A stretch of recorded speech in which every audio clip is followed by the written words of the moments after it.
15 भारतीयों को अगवा करके सोमालिया के लुटेरों ने गलती कर दी। अब आगे मालवाहक जहाज MV लीला नॉरफॉक है और INS चेन्नई युद्धपोत उसका पीछा कर रहा है। इस ऑपरेशन का अंत कैसे होगा, ये भारतीय नौसेना की तस्वीरों से समझिए। MV लीला नॉरफॉक के करीब पहुंचते ही INS चेन्नई पर मौजूद कमांडो टीम बोट्स की मदद से उसके करीब पहुंचेगी।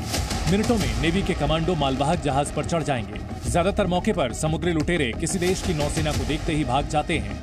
अगर इन लुटेरों ने भारतीय नौसेना के सामने सरेंडर नहीं किया तो उनके साथ क्या सलूक होगा, ये सबको मालूम है। भारतीय नौसेना महासागर में कई बार ऐसे ऑपरेशंस को सफलतापूर्वक अंजाम दे चुकी है।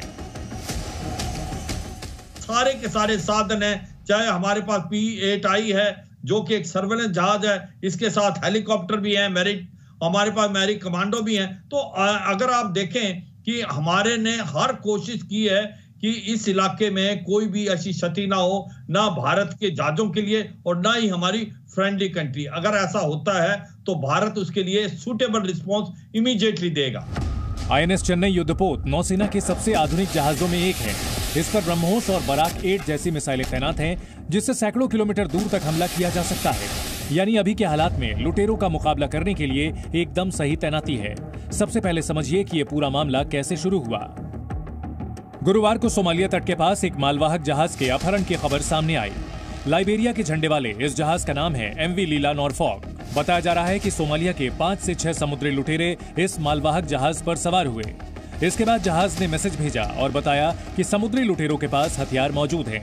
MV लीला नॉरफॉक पर 15 भारतीय नागरिक सवार हैं और जैसे ही भारतीय नौसेना को खबर मिली, उन्होंने अपने युद्धपोत INS चेन्नई को मालवाहक जहाज की तरफ रवाना कर दिया। भारतीय नौसेना के एक निगरानी विमान ने आज सुबह MV लीला नॉरफॉक पर उड़ान भरी और उससे संपर्क भी स्थापित किया है। नेवी के एयरक्राफ्ट लगातार इस मालवाहक जहाज पर नजर रखे हुए हैं और इससे जुड़ी जानकारी के बारे में INS चेन्नई को भी लगातार अपडेट किया जा रहा है। एक जो वहाँ पर स्थिति बनी हुई है उसको हम लोग लगातार उस पर नजर रखे हुए हैं। हमारे जो रक्षा बल के लोग हैं, इंडियन नेवी की शिप्स हैं, वहाँ पर पेट्रोल कर रहे हैं और जो हमारे जहाज हैं जिनको वहाँ पर सुरक्षा चाहिए उस पर वो नजर रखे हुए हैं। जिस इलाके में मालवाहक जहाज का अपहरण किया गया वो इलाका भारत से काफी दूर है। भारत से सोमालिया की दूरी करीब 3000 किलोमीटर है। हालांकि दूरी ज्यादा होने के बाद भी समुद्री लुटेरों के बचने की उम्मीद काफी कम है। अरब सागर के आसमान में इस समय राडार से लैस एयरक्राफ्ट P-8I मंडरा रहा है। यह विमान कुछ घंटों में ही समंदर के एक बड़े इलाके पर नजर रख सकता है। नौसेना ने चौकसी के लिए अपने सबसे ताकतवर सी गार्डियन ड्रोन को भी तैनात कर दिया है और ये ड्रोन लगातार 18 घंटे तक बड़े इलाके पर नजर रख सकता है। यानी अगर वो समुद्री लुटेरे बचकर भागने की कोशिश करेंगे तो भी नौसेना के एयरक्राफ्ट उन्हें तलाश कर लेंगे। तो इंडियन नेवी का जो रिस्पांस है वो इस तरह से है। सबसे पहले हम मैरीटाइम डोमेन अवेयरनेस अपने डॉर्नियर और अपने long range maritime petrol aircraft के साथ करते हैं, जो गोवा और आर्कोनम रजाली से अवस्थित है और वो बहुत दूर तक निगरानी रखते हैं।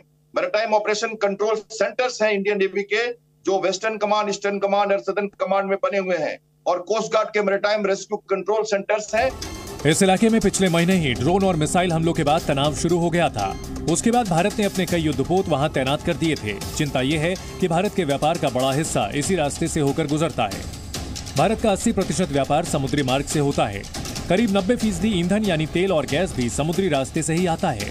खासतौर पर भारत तक पहुंचने वाला ज्यादातर कच्चा तेल इसी समुद्री रास्ते से आता है। यानी ऐसी किसी भी घटना का भारत की अर्थव्यवस्था पर बुरा असर पड़ सकता है। भारत ने पहले ही चेतावनी दी थी कि समुद्री जहाजों के खिलाफ होने वाली घटनाओं पर वो सख्त कार्रवाई करेगा। कुछ पहले लाल सागर में MV साईं बाबा पर हुए हमले को भारत सरकार ने बहुत ही गंभीरता पूर्वक लिया है। भारतीय नौसेना ने समुद्र की निगरानी बढ़ा दी है। जिन्होंने भी इस हमले को अंजाम दिया है उन्हें हम सागर तल से भी ढूंढ निकालेंगे और उनके खिलाफ कठोर कार्रवाई की जाएगी। मैं यह आपको आश्वस्त करना चाहता हूं। यानी भारत की प्रतिक्रिया बहुत सख्त होने वाली है और समुद्री लुटेरों के खिलाफ नौसेना के युद्धपोत की तैनाती इसका सबसे बड़ा सबूत है। ब्यूरो रिपोर्ट, जी मीडिया।